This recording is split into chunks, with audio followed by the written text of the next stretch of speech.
میخوای یه موزیک احساسی بزنی ولی آکوردت به اندازه کافی غمگین نیست. به جای اینکه اینجوری بزنی، سعی کن این مدلی بزنی.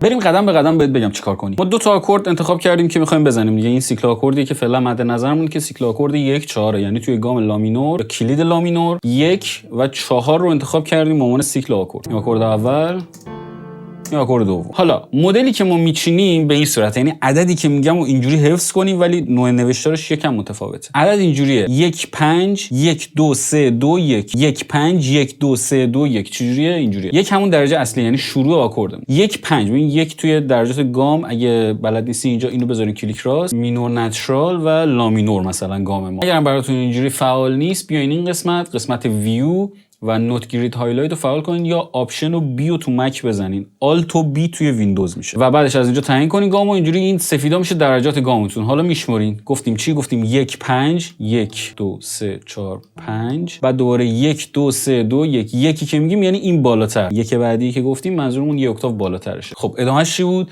1 5 1 2 3 1 2 3 2 1. این خوبه.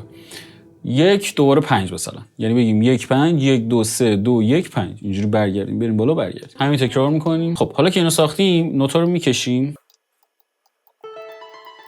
تو مرحله بعدی هم ولوسیتی ها رو داریم که از اینجا تعیین میکنیم.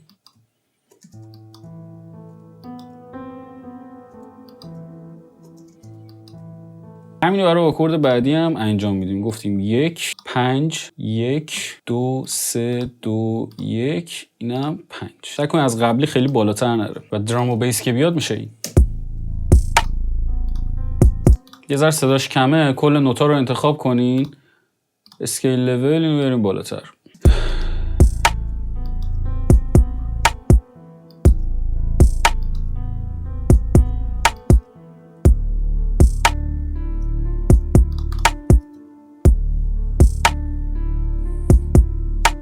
این سیکل آکورد ما 1 4 بود دیگه. 1 1 4 4، یعنی 2 تا رو درجه 1 رفتیم، 2 تا رو درجه 4. رو هر سیکل آکورد دیگه ای هم جواب میده و الان میتونیم با هم دیگه تست کنیم. مثلا 1 4 5 رو میتونیم تست کنیم. به جای اینکه اینا تکرار بشه میتونه یک سره جابجا بشه. مثلا اینو برداریم، این 1 ما بود، این 4 ما.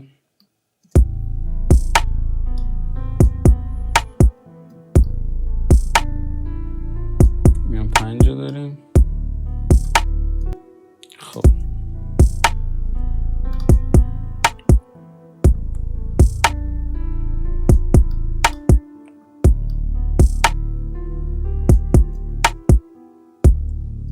از اون زیر باید بیس هم درست کنیم دیگه که 1 4 5.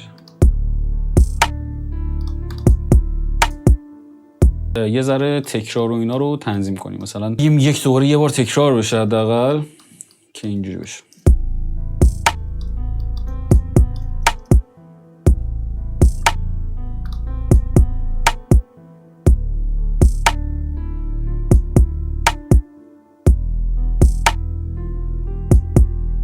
و هر سیکل آکورد دیگه.